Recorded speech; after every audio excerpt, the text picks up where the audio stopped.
Just going to rip off this list real fast as we say Calgary, Boston, Ottawa, Chicago, Nashville, Florida, Edmonton, Dallas, and Detroit. That makes up the 9 straight wins the Flyers have had on a run here right now, the boys are, and they go for 10 tonight in Denver. And we are joined now by Sam Carchidi, the Flyers beat writer from the Philadelphia Inquirer. Sam, first and foremost, I'm glad your trip to Denver went more swimmingly than last year. Yeah, hi, Pete. Yeah, you never know when you get here because, a lot of times you're dealing with snow and inclement weather, but actually it's been mild for Denver. It's probably about 35, 40 degrees, which is a heat wave for Denver. We had some weather issues in Detroit. We ran into a lot of snow there, but no complaints here, and Dallas is going to be even better the next step. So I think it's going up to 70 in Dallas this weekend. So all is good. Break out the shorts. Sam Carchidi with us. Flyers and Avalanche tonight. A 10 o'clock puck drop. You can hear that right here on 97.3 ESPN. And, Sam, this matchup tonight, first and foremost on the Flyers side of things, they've got an Avalanche killer. Who's their quote-unquote not-so-secret weapon that always seems to have success in Denver? Yeah, Claude Giroux has 6 goals in 8 games against Colorado in his career, so you can't get much better than that. And, he has been phenomenal during this 9-game run, as have a lot of players. They've had a lot of players contribute. Jake Voracek has 15 points to lead the Flyers during this 9 games, and Claude Giroux has 11. Wayne Simmons has 9, including 5 goals. Braden Chen has 4 goals in the last 2 games. I mean, you can go on and on. Steve Mason has been brilliant, and of course, Anthony Stolar stepped in and pitched a shutout in just his second game in Detroit on Sunday. So they're getting contributions from third and fourth liners. I think something that's kind of gone under the radar a little bit is Pierre-Edouard Bellemare. He's been really good. He's assumed the role that Sean Couturier had as a checking line center, and his defensive work has been tremendous. And, his line is up against the top line, so he'll probably be matched up against Matt Duchene tonight in Colorado. And can't say enough about the job he's done. And he'll be with Chris Vandevelde and Roman Lyubimov tonight. So that line has done a tremendous job. And as I said, it seems like there's been a different player contributing and a different line or defensive pairing contributing each night. And that's how they won 9 in a row. Sam, this is Scott Grayson. I know a 9-game winning streak is impressive enough, but I think what's been equally impressive is that they've won in different ways in those 9 games.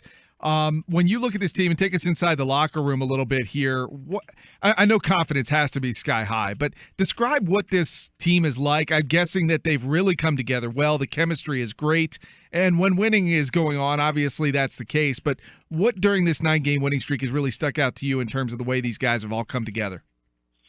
Yeah, they're having fun out there, and of course that comes from winning. But this, even before they went on this streak, this is a close-knit team. They all seem to get along.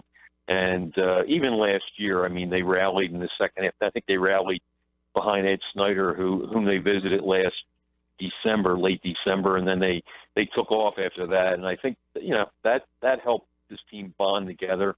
And they're a very close-knit group, and they're using this. I just talked to Claude Giroux after the morning skate today, and he said, this streak, somebody asked him if the team talked about it at all, or is it, kind of superstitious, you don't talk about it. He said, no, we're talking about it a lot, and we're using it as motivation. You want it to grow, and it's given the team an identity. Pierre-Edouard Bellemare said, hey, we're embracing this. If you can't get excited about this kind of winning streak, there's something wrong with you. It's the longest streak in the NHL, and it's impressive in today's NHL because, the teams are so equal. There's so much parity that if you can get points in 9 straight games, it's a big accomplishment, let alone 9 wins. So, they want it to grow because I think a lot of them think that this is going to be the turning point because, you're going to have lulls later in the year. Every team has a lull, and they're going to certainly have some later in the year, but I think they can always point back to this streak, whether it ends tonight or whether it ends next week or whenever. I think they can always point and say, hey, we know if we're playing real good hockey, we know we can accomplish. And, it's going to be a confidence builder, I think, for this team, not only now, but, down the road as well. They played 7 games in their first 11 days and continued that streak in that time. They've got just 5 games in the next 11 days before the Christmas break. How important is it for this team to maybe get a little bit of that time in between games that they haven't had, in this streak here so far? Yeah, they played 12 games in 20 nights after the Detroit game on Sunday, and I think it was good for them to take a deep breath, and I think it was good for Steve Mason. I talked to him today. He wants to play every game, but he even finally admitted today that having a day off, he had Sunday off, and he's kind of been a mentor to Anthony Stolarz. But he said, it was fun just to watch him, and he said, I'm so focused and so intense. And when you play every game, you don't have as much. You don't have time.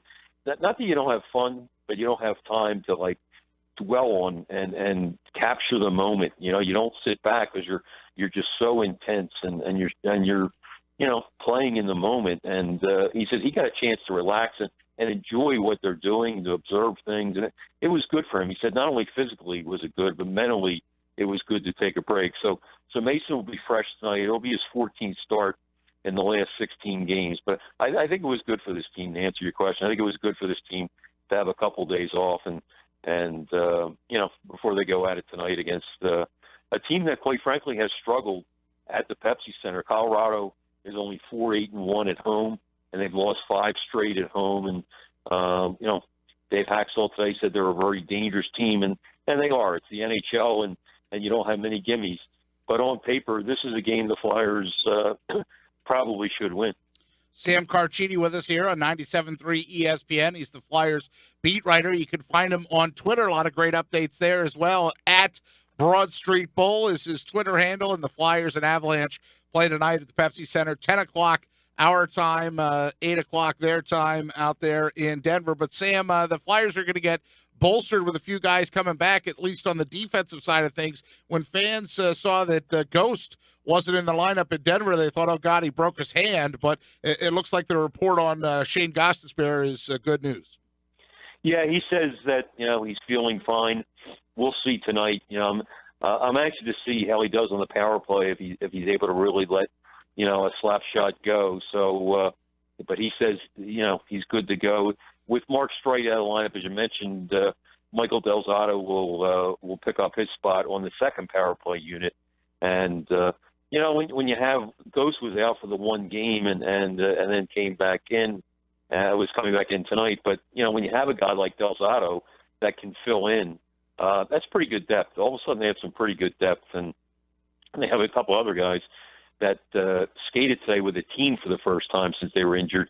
Matt Reed, is making some strides, and Sean Couturier as well. Couturier is aiming, he said, for the first road trip after Christmas, which starts December 28th in St. Louis, and then they have a couple games in California after that. So he thinks he'll be ready then. And it's going to be interesting to see where he goes in the lineup. He could go to the third-line center because Braden Shen seems to have picked up his game as a second-line center. And as far as Matt Reed, there's no timetable yet, but I think he may be probably around the same time. And Michael Neubert is also getting close to returning probably at the end of December. So, there's some good news on the injury front, too. So, but as I said, this team has pretty good depth right now, and that's really paying off. And you mentioned the job that Pierre-Edouard Bellemare had done in Sean Couturier's absence as being basically that defensive marker that takes the top guy on the other team. Michael Raffl, I know, was held out of practice for a maintenance day, but did he skate today? And what's the latest on Michael Raffl? Yeah, he did skate today, so it looks like he's a go. And, I don't foresee any problems, unless there's some kind of relapse or something after practice. But at practice, he was fine. And the guys that were coming off injuries, they stayed late. There were like 5 of them, guys who have been healthy scratches or were coming off injuries, and Raffl was not with that group. So that's usually a sign that he will play. And he's been a key player in this run too. He's scored a couple big goals and on power moves that made you think he was John LeClaire. I haven't really seen those moves from Michael Raffl, but he has done very well, I think, and complemented that top line with Claude Giroux and Jake Voracek. Sam, you mentioned that the guys are enjoying the streak. They're talking about the streak in the locker room, and they're having fun. Obviously, you said they're a tight-knit group. but there's when you're winning, you can get overconfident. How have you seen the guys keeping themselves from getting overconfident or letting this consume them as opposed to just be something that they're enjoying along the way? Yeah, I don't think this league is so tight. You cannot be, you can't rest on your laurels because, as much ground as they've picked up, and they picked up I think 13 points during the streak. They went from 4 behind, and going into last night, they were 9 ahead in the playoff race. But they've played a lot more games than some of the other teams, so they know, hey, just because we won 9 in a row, you go to a little tailspin, you could be out the playoff picture. So, because of that and because of Dave Hakstol and his personality, I don't think you're going to see guys get lax. And like I said, I think the depth really plays a part in that too, because the guys know if you have an off night or two, you might be sitting out. It even happened to Shane Gostisbehere a few weeks ago, and there are guys waiting to play, and that's a good thing. I think. Having the competition keeps you sharp, and I know Giroux gets some knocks from fans out there for not being more of a leader, but I think he's a good leader, and I think he keeps these guys on their toes, and so I don't see this team being complacent. I think the NHL is too equal and has too much parity for that to happen. And keep an eye on Claude Giroux tonight. 6 goals in 8 career games against Colorado. Sam Carchidi writes in the Inquirer. Well, Sam, one guy I wanted to ask you about is the 19-year-old Russian Rocket, which was your headline in the paper a few days back. Ivan Provorov, I mean, early in the season, you see a game in Chicago where he basically falls on his butt and is, just embarrassed on national TV, and now he's become one of the Flyers' best defensemen. How about the rapid growth of Ivan Provorov? Yeah, he's been tremendous, Pete. I can't say enough about the poise. As I wrote the other day, he's 19 going on 35. He is just so mature for his age, and he he looks like he's been around for 10 years. I mean, every game isn't perfect, but the thing I like about him is he's always willing to learn, always wants to learn, and always thinks he can get better. And he works as hard as anybody in practice. And he's always picking people's brains, and he's a very, very cerebral player and a very physically gifted player. But he might have the highest hockey IQ of anybody on that team. I mean, he's a natural that way. He knows the game, but as you mentioned, he had a rough start, especially in Game 3 against Chicago when he fell down, was -5 in that game, and he was embarrassed.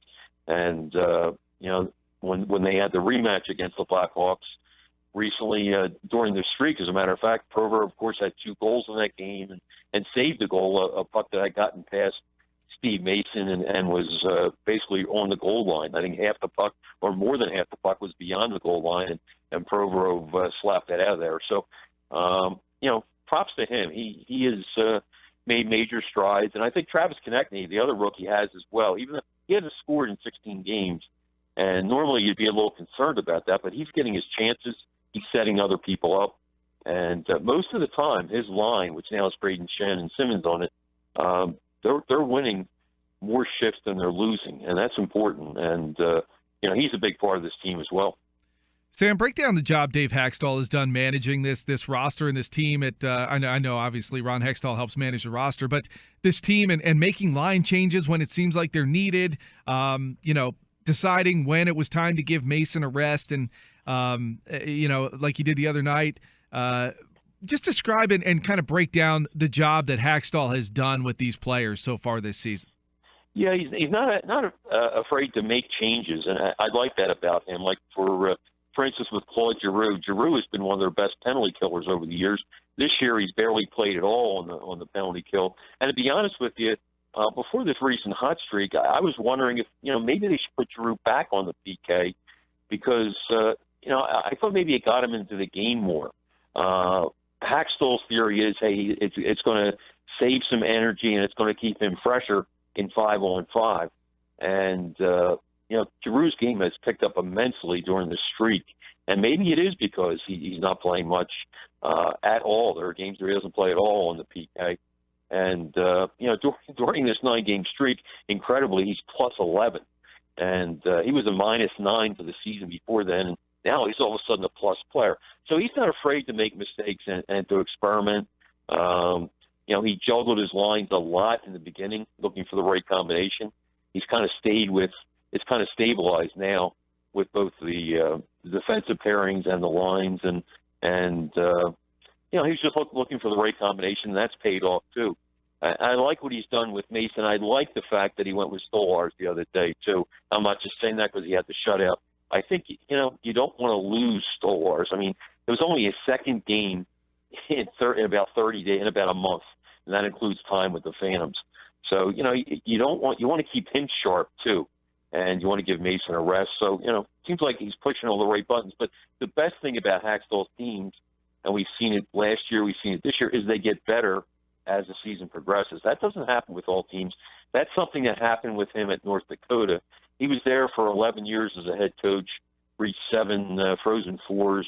But I did a story on this last year. It was incredible if you look at the difference between his teams in the first half of the year and the second half. They were much, much better in the second half. I mean, it was eye-opening. And the same thing happened in his first year with the Flyers. They were much better. They got hot in January and picked it up in the second half of the year. This year they got hot in December, a month ahead of time. And, if form holds, they will be a strong second half of the year team. So you got to give credit his teaching methods, and they sink in, and the drills, the repetitive drills, and that's something he's hanging his hat on. And if they continue to get better, then this team is going to make a strong run for not just getting into the playoffs, but for a higher seed. Sam Carchidi with us from the Philadelphia Inquirer. He's the Flyers beat reporter. And, Sam, before we let you go, I will ask you, so it looks like it's Steve Mason tonight against Calvin Pickard. How much do you think, and you mentioned Michael Neuvert is not that far away from coming back, but how much of like a relief has it been for Mace just to get to be the bell cow guy and to get that steady work?